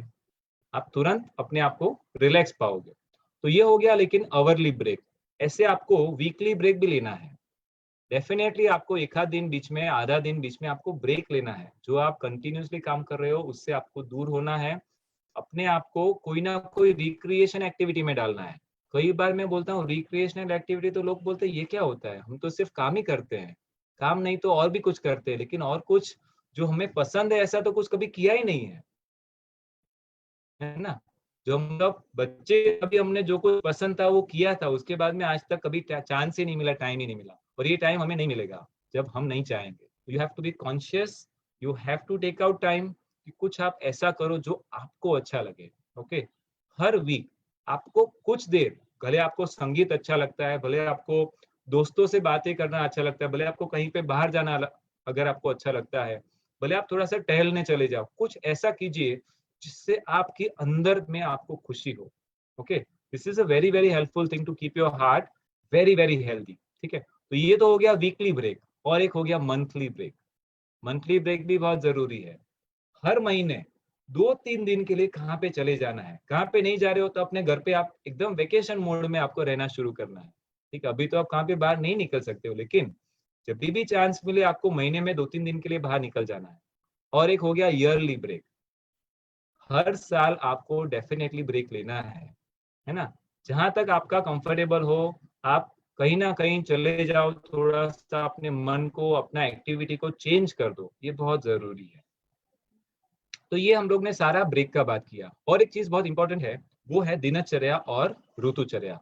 जब हम ऋतु के हिसाब से खाएंगे, अपना आहार चेंज करते रहना है। हम अपने आसपास का जो वातावरण है वो तो चेंज होते रहता है, वो सीजन चेंज होते रहती है, गर्मी ठंडी बारिश वो चेंज होते रहता है। लेकिन हम ऐसे अक्सर देखा जाता है कि हम जो खाते हैं ना, वो हम ऑल द 12 मंथ्स सेम खाना खाते हैं। दूध ऑल 12 मंथ्स, दही ये सब ऑल 12 मंथ्स खाते हैं, ठंडी आइसक्रीम वगैरह हर टाइम खाते हैं, है ना। तो ये गड़बड़ वाला है।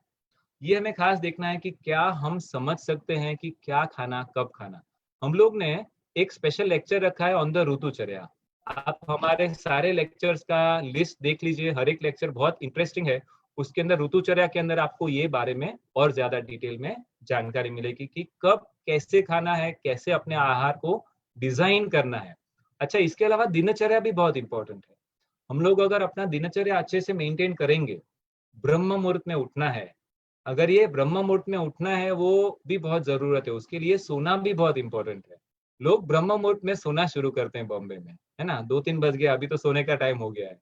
योगी के लिए उठने का टाइम है। तो हमें ये देखना है कि चलो इतना भी लेट, इतना भी हम लोग समझो जल्दी नहीं उठ पाएंगे, लेकिन एटलीस्ट 6 बजे तो उठ जाएंगे, 5:30 बजे तो उठ जाएंगे, और वो काम के लिए उठ जाएंगे, उठ करके सीधा काम पे लग जाएंगे, वो नहीं। आपको पहला 1 घंटा अपने लिए निकालना है। You have to relax, you have to observe your breathing, you have to do some meditation and थोड़ा सा आसन, थोड़ा सा स्ट्रेचिंग, थोड़ा सा आपके मन को आप ओरिएंट करो कि आज मुझे क्या करना है। जब आप ऐसे अपना दिन की शुरुआत करोगे ना, आपको लगेगा कि पूरा दिन बहुत अच्छा जा रहा है, बिकॉज यू आर प्लान। वो तो क्या होता है, आप अलार्म के साथ में एक्सीडेंटली उठते हो और बाद में आप सीधा काम में लग जाते हो। So you have no chance for yourself to create your day. Okay, so I want that you should think about creating your good day. तो ये हो गया हमारा दिनचर्या का पार्ट। आपको ये देखना है कि आप कितना अपना दिनचर्या को मैनेज कर सकते हो। ये भी आप मुझे लगता है वो भी इस जो ऋतुचर्या का लेक्चर है उसके अंदर भी कुछ पार्ट आपका दिनचर्या के अंदर भी कवर होने वाला है। उसके अलावा आपको वॉकिंग है, रनिंग है, जो भी आप कार्डियोवास्कुलर एक्टिविटी करते हो वो आपको खास चालू रखना है। कई लोग मुझे बोलते हैं हाँ मेरा वॉकिंग हो जाता है। कैसे होता है? रोज मैं सब्जी लेने को जाता हूँ, ये करता हूँ, वो करता हूँ, मैं घर पे चलता हूँ। ऐसे नहीं होता है walking. You can not call this as walking कि आप पूरे दिन इधर उधर लटार मारते हो। You have to walk with the idea of walking. You have to wear proper shoes.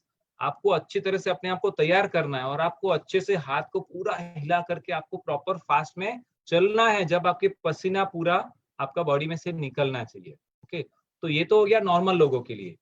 जो लोग आप अगर थोड़े दिन वॉकिंग कर रहे हो उसके बाद में मैं ऐसा सजेस्ट करता हूँ कि आपको बीच बीच में थोड़ा सा जॉगिंग करना है। वॉकिंग कर लिया, थोड़ा सा जॉगिंग कर लो। ये हो गया आपका हार्ट के लिए, बिकॉज आपका हार्ट थोड़ा सा फास्ट हो जाता है जब आप जॉगिंग करना शुरू करते हो। 1-2 मिनट आपने बीच बीच में जॉगिंग किया, वापस आप वॉकिंग पे आ जाओ, अपने हार्ट को नॉर्मल होने दो, वापस आप जॉगिंग करो। इस तरह से आप अपने हार्ट को ज्यादा तैयार करते हो, आप ज्यादा मजबूत करते हो। तो ये आपको खास ध्यान में रखना है फॉर योर हेल्दी हार्ट, कि आपको एक्टिविटी ज्यादा करना है। आपके हाथ को भी आपको मूव करना है वॉकिंग में। कई लोग पैर को तो एक्सरसाइज देते हैं लेकिन हाथ को ज्यादा हिलाते नहीं है। आपको ध्यान रखना है, अगर आपका हाथ कम हिल रहा है वॉकिंग करते समय, आप उसको प्रॉपरली शोल्डर तक का मूवमेंट देंगे तो और अच्छा है। बिकॉज इससे क्या होगा, आपके यहाँ के मसल मूव होंगे, यहाँ का आपका ब्लड सप्लाई भी ज्यादा मूवमेंट में आ जाएगा। आपके हार्ट के लिए वो और एक फायदा करने वाला है। ठीक है, तो ये तो हो गया walking, running and cardio exercise की बात। उसके अलावा योग के आसन क्या क्या करने चाहिए, है ना? तो ऐसा कोई पर्टिकुलर आसन, देयर आर सम पर्टिकुलर आसन, लेकिन कई लोग मुझे बोलते हैं कि मुझे 4 आसन दिखा दीजिए अस्थमा के लिए। 4 आसन, मुझे 2 आसन दिखा दीजिए, 4 आसन दिखा दीजिए मेरे हार्ट के प्रॉब्लम को अच्छा करे।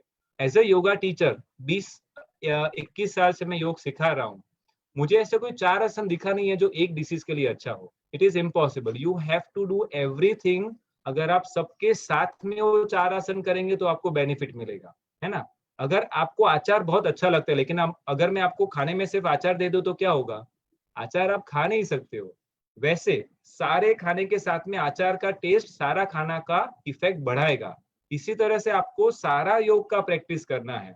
सारे आसन धीरे धीरे आपके क्षमता के अनुसार करने हैं। आपको सूक्ष्म व्यायाम का भी आपको अच्छे से प्रैक्टिस करना है। जो भी आपका वय हो, जो भी आपका कंडीशन हो, उसके अनुसार योग के अंदर ऐसे भी प्रैक्टिसेस है जो बेड के अंदर लेटे हुए लोग भी कर सकते हैं। तो योग कोई सिर्फ फिट एंड फाइन है, मैं फ्लेक्सिबल हूँ इसके लिए मैं योग करता हूँ। कोई लोग बोलते हैं कि मेरा तो है ना, आई एम नॉट फ्लेक्सिबल, इसके लिए मैं योग क्लास में नहीं जाता हूँ। Yoga is not for flexible people, it is to make you flexible. ठीक है, तो जितना आपका अभी का कंडीशन है उससे आप बेटर डेफिनेटली हो जाओगे। तो ये आपको ध्यान रखना है कि आप सारे आसन जितना आप कर सकते हो, सूक्ष्म व्यायाम, लूजनिंग एक्सरसाइज, आप सब कुछ अपने जीवन में अपनाइए। उसके साथ में वो 4 आसन जो आपके लिए जरूरी है वो भी आप कीजिए, आपको जरूर उससे बेनिफिट मिलेगा। ओके, तो खास करके कौन से आसनों के ऊपर हमें ध्यान देना चाहिए? कुछ ऐसे आसन है जो फॉरवर्ड बेंडिंग के हैं, उसके ऊपर हमें स्लोली करना चाहिए। ज्यादा फॉरवर्ड बेंडिंग अगर आपको हार्ट का ऑलरेडी प्रॉब्लम है, अगर आपको हाई ब्लड प्रेशर का ऑलरेडी प्रॉब्लम है, तो आपको ऐसे आसन को कम करना है, अपने क्षमता के अनुसार करना है, लेकिन करना जरूर है। और एक आसनों का जो समूह है वो बैकवर्ड बेंडिंग वाला है। ये भी आपके लोगों के लिए बहुत ही अच्छा है, जो लोग को प्रिवेंशन करना है हार्ट प्रॉब्लम का। बैकवर्ड बेंडिंग के बहुत सारे आसन है। जैसे आप अगर लेट करके देखेंगे विपरीत शयन स्थिति के अंदर, पेट के बल लेट करके, तो आप भुजंग आसन कर सकते हो। अगर आप बैठ करके देखते हो तो बहुत सारे बैकवर्ड बेंडिंग के आसन है, जैसे हम लोग ने आज सुबह को ऑलरेडी किया था, है ना, दैट इज अर्ध उष्ट्रासन। उसके अलावा हम लोग आगे और भी करते रहेंगे। उष्ट्रासन ये भी बहुत अच्छा आसन है। कैट पोज है जो मार्जरी आसन बोलते हैं, ये भी हार्ट के लिए बहुत ही हेल्पफुल प्रैक्टिस। इसके अलावा जो साइडवर्ड बेंडिंग वाले बहुत सारे आसन है ना, तिर्यक ताड़ासन आज हमने सुबह को प्रैक्टिस किया था। वैसे उसके अलावा जो हम लोग इन्वर्जन के वाले जो भी आसन है, इन्वर्जन का मतलब क्या होता है, जहाँ पे हमारा सिर नीचे जाएगा और हमारे पैर ऊपर आएंगे। ऐसे कुछ आसन है जो प्रिवेंशन के लिए बहुत ही इंपॉर्टेंट है। अगर एक बार किसको हार्ट का प्रॉब्लम हो गया, फिर आप उनको शीर्षासन नहीं करा सकते, सर्वांगासन नहीं करा सकते, हलासन नहीं करा सकते। प्रॉब्लम क्या है पता है, ये स्टिकर का है। मुझे हार्ट प्रॉब्लम है, वो जब आपका ये वाला स्टिकर चिपक जाएगा ना, तो आपको बहुत सारी चीजों का रिस्ट्रिक्शन आ जाएगा। जब तक आपको और कोई रिस्ट्रिक्शन नहीं है, तब तक आपके पास सारा फ्रीडम है कि आप अपने आप को हेल्दी रख पाओ। ओके, सो आयुर्वेद का मेन एम क्या है? स्वस्थ से स्वास्थ्य रक्षणम। नेचर क्योर का भी वही एम है कि कैसे हम हेल्दी लोगों को ज्यादा हेल्दी बनाए। एक बहुत अजीब चीज है, अगर हम नॉर्मल एलोपैथिक डॉक्टर के पास पहुंच जाए, अगर आप एकदम हेल्दी हो और आप उस बंदे को पूछ लो कि सर मैं एकदम हेल्दी हूँ, आप मेरे लिए क्या कर सकते हो, वो आपको बोलेगा मैं आपके लिए कुछ भी नहीं कर सकता हूँ। आप पहले डिसीज बन के आओ मेरे पास, पेशेंट बन के आओ, फिर मैं आपके लिए कुछ ना कुछ सहायता कर सकता हूँ। लेकिन आप बहुत हेल्दी हो और अगर आप कोई नेचुरोपैथ के पास चले जाओ, और अगर आप कोई आयुर्वेद तज्ञ के पास चले जाओ, और अगर आप कोई भी हेल्थ और अपने योग के एक्सपर्ट के पास चले जाओ, तो वो आपको डेफिनेटली कैसे हेल्दी रहना है उसके लिए बहुत सारा टिप्स दे सकता है। तो हमारा एम है कि हम अपना हेल्थ बेटर रखने के लिए कुछ ना कुछ प्रयत्न करते हैं। इसमें इन्वर्जन का बहुत इंपॉर्टेंट है फॉर द हार्ट, बिकॉज ये नियोवास्कुलराइजेशन को बढ़ाता है। What is the concept of neovascularization? So हमारे हार्ट के अंदर जो जनरली प्रॉब्लम होता है हार्ट अटैक का, उसके अंदर अगर कोई एक पर्टिकुलर वेसल के अंदर कुछ भी ब्लॉक आ चुका है, तो हम लोग क्या करते हैं कि डॉक्टर उसके अंदर आइदर स्टेंट डालते हैं, नहीं तो उसको बाईपास और उसको एक पैरेलल और एक वे बना के देते हैं। ठीक है, तो जब हम रेगुलरली इन्वर्जन का प्रैक्टिस करते हैं, तो ये एक जो आपका पर्टिकुलर आर्टरी होता है उसके साथ में उसके आसपास का डाइवर्जन रोड बहुत सारा तैयार हो जाता है for a regular yoga practitioner. अगर एक ब्लॉक भी हो गया तो उसका काम नहीं अटकेगा, क्योंकि उसके पास में बहुत सारा कोलेट्रल ऑलरेडी तैयार हो चुका है। This is the concept of neovascularization which is the gift of yoga, particularly with the inversion. तो ये हमें हेल्दी रहने के लिए खास ध्यान में रखना है। उसके अलावा सबसे इंपॉर्टेंट है pranayama, proper pranayama and proper meditation का अभ्यास। अगर आप मेडिटेशन अच्छे से करोगे, आप अपने आप से कनेक्ट करना सीखोगे, अपने आप के अंदर के सूक्ष्म डिफिकल्टीज को भी आप फील करोगे, अच्छेपन को भी फील करोगे। तो ये भी हमारे लिए बहुत ही हेल्पफुल है। और उसके अलावा कुछ हमें चीजों को अवॉइड करना है। वो क्या क्या है? ज्यादा सॉल्ट नहीं खाना है, ये बहुत इंपॉर्टेंट है। जितना आप कम सॉल्ट वाला खाने का आदत डालोगे उतने आपके लिए अच्छा है। ज्यादा शुगर भी अच्छा नहीं है। स्मोकिंग ड्रिंकिंग मैंने आपको ऑलरेडी बता दिया। उसके अलावा जो भी रेडीमेड फूड आते हैं, जो भी डब्बे वाले, जो भी पैकेट वाले फूड आते हैं, वो आपको कम से कम आपको खाना है। एक तो उसके अंदर कलर होगा, वो आपके लिए कार्सिनोजेनिक, मतलब वो कैंसर कॉजिंग हो सकता है। उसके अलावा जो टेस्ट एनहांसर होता है, जो भी अंदर अलग अलग तरीके से जो डाले हुए केमिकल्स है, बिकॉज आपको मैं बता दूं कि जो दूध का एक ये जो टेट्रा पैक मिलता है उसके अंदर उसका एक्सपायरी कितना होगा? 365 डेज टेट्रा पैक का। जब तक आपने ओपन नहीं किया है तब तक वो 365, उसके अंदर क्या क्या नहीं रहेगा वो वही मुझे लगता है। So we have to be very very careful in all the package food. आप जितना फ्रेश फूड खा सको उतना हमारे लिए और भी अच्छा है। और एक चीज बहुत ही हानिकारक है, वो है जो आजकल का ट्रांस फैट वाला, जो सैचुरेटेड फैट वाला जिसको हम लोग बोल सकते हैं, that is all the oil that is available, all the refined oil. तो ये जो जितना ज्यादा रिफाइंड ऑयल हम लोग खाते हैं उतना ज्यादा हमें प्रॉब्लम बढ़ने की शक्यता होती है। और जितना हम ये जो तैयार नाश्ता लेके आते हैं, भले वो वेफर है, चक्री है, कुछ भी है, ये लोग सब कुछ है ना रिफाइंड तेल में ही बनाते हैं। तो ये हमें ध्यान रखना है कि घर पे भी रिफाइंड तेल का यूज कम से कम करना है। जितना हम लोग गानी का नेचुरल तेल का यूज कर सकते हैं वो अच्छा है। तेल का एनीवेज उपयोग जितना जरूरी होता है उतना ही करना चाहिए, ज्यादा ऑयल वाला हमें ऐसे भी नहीं खाना है। कुछ खास चीजें हम खा सकते हैं, जैसे कि जितना हम लोग होल ग्रेन खा सकते हैं, है ना, जितना ज्यादा हम लोग पॉलिश वाला कम खा सकते हैं उतना अच्छा है। होल ग्रेन खाना और अच्छा रहेगा। जितना हाई फाइबर हम लोग जनरल कंजम्पशन में लेंगे। उसके अलावा जो काली द्राक्ष होता है उसका भी आप रेगुलर इस्तेमाल कर सकते हैं। ओके, कुछ इंपॉर्टेंट चीजें हैं जो एंटीऑक्सीडेंट होते हैं, विटामिन ए, सी एंड ई, ये भी हम अपने खाने में ज्यादा से ज्यादा ले पाए वो हमें देखना है। आयुर्वेद के हिसाब से जो जीरा होता है, आदू होता है ना, अदरक, ये भी हमारे लिए बहुत इंपॉर्टेंट है। जो लोग को हार्ट का प्रॉब्लम नहीं चाहिए वो लोग के लिए एक डिटॉक्सिफिकेशन का प्रोसेस आयुर्वेद में बताया गया है, वो है पंचकर्मा। उसके अंदर पर्टिकुलरली जो लोग को पित्त का प्रॉब्लम रहेगा उनके लिए विरेचन कर्म ही बहुत फायदेमंद होता है। इट इज लाइक दिवाली का साफ सफाई। आप हर साल में एक आध 10 दिन का अगर आप पंचकर्मा कर लेंगे ना, तो आपको बहुत सारा प्रॉब्लम कम से कम होगा। ये हम देख सकते हैं। सो ये सारी चीजें, बहुत सारी चीजें हैं शेयर करने के लिए, लेकिन अपने पास टाइम कम है। मैं लास्ट में आपके साथ में कुछ चीजें शेयर करना चाहता हूँ जो हम लोग यहाँ पे उत्सव इंस्टीट्यूट में करते हैं। कुछ खास तरह के हम लोग जो ये सारे थेरेपी के प्रोग्राम है, ये भी हम लोग करते ही हैं। हमारा इंस्टीट्यूट घाटकोपर में स्टेशन के पास में घाटकोपर वेस्ट में है। और कुछ ऐसे कॉमन थेरेपी के क्लासेस होते हैं, कुछ हमारे वेलनेस के क्लासेस जो सभी लोग ज्वाइन करते रहते हैं। अभी तो हमारा सब कुछ ऑनलाइन चल रहा है। उसके अलावा खास करके जो टीचर ट्रेनिंग प्रोग्राम्स है, जैसे कि जो international certification by the Ayush ministry है, जो हमारा एसव्यासा का जो कोर्स है, योगा इंस्ट्रक्टर कोर्स, ये हमारा एक one of the flagship course है, जो खास करके जो लोग को योग के अंदर ज्यादा जानना है, ज्यादा समझना है, उसके अंदर आप बहुत से नई चीजें जान सकते हो और अपना योग का अभ्यास, आप टीचर भी बहुत ही अच्छे बन सकते हो विद दिस प्रैक्टिस। और उसके अलावा कुछ हमारे स्पेशल कोर्स है, जैसे कि किड्स योगा टीचर ट्रेनिंग। अगर आपको बच्चे लोगों के साथ में योग का सिखाना का ज्यादा इच्छा है, तो आप ये स्पेशल नॉलेज ले सकते हो कि कैसे बच्चों को हैंडल करना है। बिकॉज आप नॉर्मल योगा टीचर बन के अगर आप बच्चों को हैंडल करने का ट्राई करोगे, तो शायद आपको कुछ कठिनाइयां आ सकती है। तो ये क्या क्या कठिनाइयां हैं, उससे कैसे ओवरकम करना है, उसका पूरा गाइडेंस आपको मिल सकता है। उसके अलावा प्रेगनेंसी के लिए जो टीचर ट्रेनिंग कोर्स है, वो खास करके योगा थेरेपी, ये आजकल का बहुत ही जरूरी का कोर्स है। क्योंकि हमको सारे योगा टीचर्स के पास हम जाते हैं विद द प्रॉब्लम कि हमें कुछ ना कुछ है, इसके लिए हमको योग का अभ्यास करना है। एक बार योग से जुड़ गए तो फिर तो हमें योग से प्यार हो ही जाता है, लेकिन स्टार्टिंग में जनरली हम प्रॉब्लम लेकर के जाते हैं। तो ये कैसे उसको डील करना है, ये हम खास करके सीखते हैं। ओके, तो ये अलग अलग कुछ ऐसे कोर्सेज है, आप हमारे वेबसाइट पे देख सकते हैं utsavinstitute.com।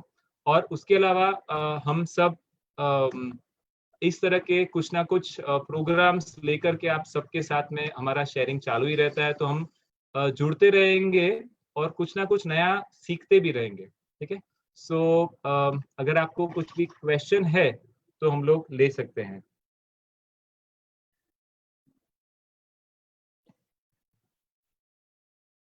अगर आपको कुछ भी क्वेश्चन है तो आप हमारे फेसबुक पोस्ट के ऊपर भी डाल सकते हैं। उत्सव इंस्टीट्यूट का भी पेज है, आरोग्य मंदिर योगा एंड नेचुरोपैथी इंस्टीट्यूट का भी पेज है। आप सब हमें लाइव देखते ही रहेंगे। आपको कुछ भी क्वेश्चन रहेगा, आप हमें कांटेक्ट जरूर से कर सकते हैं। आप सब हमारे साथ में जुड़े और हम सब एक अच्छी दिशा में आगे चल रहे हैं। हम सब अपने गंतव्य स्थान पर और अच्छी तरह से और स्वस्थ रह करके आगे बढ़ते रहें। और ना केवल हम स्वस्थ हो, हमारा परिवार, हमारा समाज और हमारा देश और ये विश्व भी कुछ अच्छी दिशा में, कुछ अच्छा करने वाला कार्य की तरफ हम आगे बढ़ सके। हम एक प्रार्थना के साथ में आज का ये सेशन को समाप्त करेंगे। अगर आपको सर्वे भवन्तु प्रार्थना आती है, आप भी हमारे साथ दोहरा सकते हैं। ओम सर्वे भवन्तु सुखिनः, सर्वे सन्तु निरामयाः, सर्वे भद्राणि पश्यन्तु, मा कश्चित् दुःखभाग् भवेत्। ओम शांति शांति शांति। हरि ओम। Thank you very much. आपका दिन शुभ रहे। धन्यवाद देवांग जी, आपने बहुत ही सुंदर तरीके से हमारे दर्शकों को हेल्दी हार्ट के टिप्स दिए हैं और उसके बारे में आपने बहुत ही साइंटिफिक तरीके से आपने ये सब समझाया है। और ये साइंटिफिक तरीके से समझाते हुए बहुत सिंपल वे में भी आपने समझाया इसको। मतलब काफी बहुत सारा ये कॉम्प्लिकेटेड और बहुत ये इसमें ना जाते हुए बहुत ही सिंपल वे से आपने एक कॉमन मैन को, जैसे एक हार्ट का वर्किंग होता है, एक हार्ट का नॉर्मल वर्किंग कैसे होता है, वो नॉर्मल करने के लिए क्या करना चाहिए, जैसे कि आपने बताया कि अर्जुना का आप इस्तेमाल कर सकते हैं।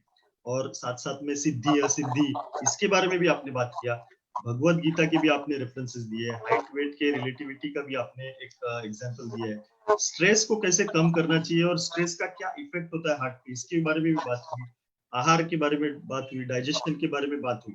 तो ये ऑल इन ऑल आपने जो भी एक आपने आपका प्रेजेंटेशन जो दिया, इसमें एक होलिस्टिक व्यू था। और मैं सभी दर्शकों की तरफ से आपको बहुत बहुत धन्यवाद दूंगा। और साथ साथ में आपको, मैं सभी दर्शकों को बताना चाहूंगा कि उत्सव इंस्टीट्यूट एक मुंबई का एक बहुत ही प्रोमिनेंट योगा इंस्टीट्यूट है, घाटकोपर में सिचुएटेड है। And they have started a unique concept of yoga studio and I am very sure कि हमारे सभी दर्शक आपकी वेबसाइट देखेंगे और साथ साथ आपने जो भी टिप्स बताए हैं जो हेल्दी हार्ट के लिए हैं, ये सभी का अवलंबन करके अपने खुद को, अपने परिवार को और resulting in very good health for themselves, इसका उन लोग उपयोग करेंगे, इसके बारे में मैं आपको विश्वास दिलाता हूँ। और साथ साथ मैं आज हमारे ये जो इस साल हमने जो प्रोग्राम कर रहे हैं ये ऑनलाइन, ये माय लाइफ माय योगा जो इसका थीम है, इसका हर साल इस साल हमने स्लोगन रखा है immunity for community with unity. तो एक बहुत ही यूनिक स्लोगन है जो हमारे प्राइम मिनिस्टर साहब है श्री नरेंद्र मोदी जी, उन्होंने इस साल, क्योंकि इस साल ये कोविड का सब चल रहा है, तो इसके चलते एक पूरे समाज के लिए, पूरे इसके लिए हमें इम्यूनिटी की जरूरत है। और ये इम्यूनिटी कैसे आएगी इसके लिए आपने हेल्थ के लिए और हार्ट के लिए बहुत अच्छी तरीके से आपने बताया है। और साथ साथ ये आपने जो भी बताया है इसका सब लोग अवलंबन करेंगे ही। और हमारे इस प्रोग्राम में हमारे साथ इस साल जुड़े हुए काफी सारे इंस्टीट्यूट्स हैं, काफी सारी संस्थाएं हैं, कोई इंडिविजुअल्स है, मैं उनके नाम लेता हूँ क्योंकि ये बहुत इंपॉर्टेंट है हमारे लिए कि ये हमारे साथ जुड़ गए हैं। जैसे कि एक 365 स्टूडियो है, मीडिया कंपनी है, स्पेनिश स्पेस लैंग्वेज इंस्टीट्यूट है, एक सोसाइटी प्लस सोसाइटी मैनेजमेंट की एक ऑर्गेनाइजेशन है, क्रीडांगन एक बहुत ही प्रोमिनेंट इंस्टीट्यूट है again in the field of health and yoga, सुयोग मुद्रण है, न्यूज हमारे न्यूज और इसके लिए मीडिया पार्टनर है महाराष्ट्र 10 न्यूज, हृदयाज kitchen, Don Bosco school, Bharat college और pop foundation, little blossom preschool, miles of smiles preschool, ये सभी हमारे साथ जुड़ गए हैं। और आई लव माय डॉटर एक फाउंडेशन है जो हमारे साथ जुड़ा है। और इन सब का भी मैं धन्यवाद दूंगा कि इन सभी ने हमारे इस प्रोग्राम को सपोर्ट किया है। और मैं सभी दर्शकों को विनती करता हूँ कि आप इस प्रोग्राम के बारे में ज्यादा से ज्यादा इसका प्रचार कीजिए, अपने फ्रेंड्स को, अपने फैमिली के, अपने रिलेटिव्स को, सबको इसके बारे में आप अवगत कराइए। और कल का जो सेशन होगा that will be on immunity and stress, और इसमें प्राणायाम का उपयोग करके इम्यूनिटी कैसे बढ़ाई जाएगी और स्ट्रेस कैसे कम किया जाएगा, रिजल्टिंग इन जो आज के दौर में जो एक बहुत बड़ा प्रॉब्लम हो गया है कि डिप्रेशन, ये डिप्रेशन कम कैसे किया जाएगा, स्ट्रेस कैसे कम किया जाएगा, इसके बारे में कल के सेशन में हम बात करेंगे। और I am very thankful once again to professor Devang Shah and Vijay Kukreja for arranging such a nice session. और जो भी हमारे पास क्वेश्चंस आएंगे वो जरूर हम देवांग जी आप तक पहुंचाएंगे, एंड आई एम श्योर आप इसके हमें सॉल्यूशंस और इसके आंसर्स भी देंगे, हम हमारे दर्शकों तक पहुंचाएंगे। धन्यवाद।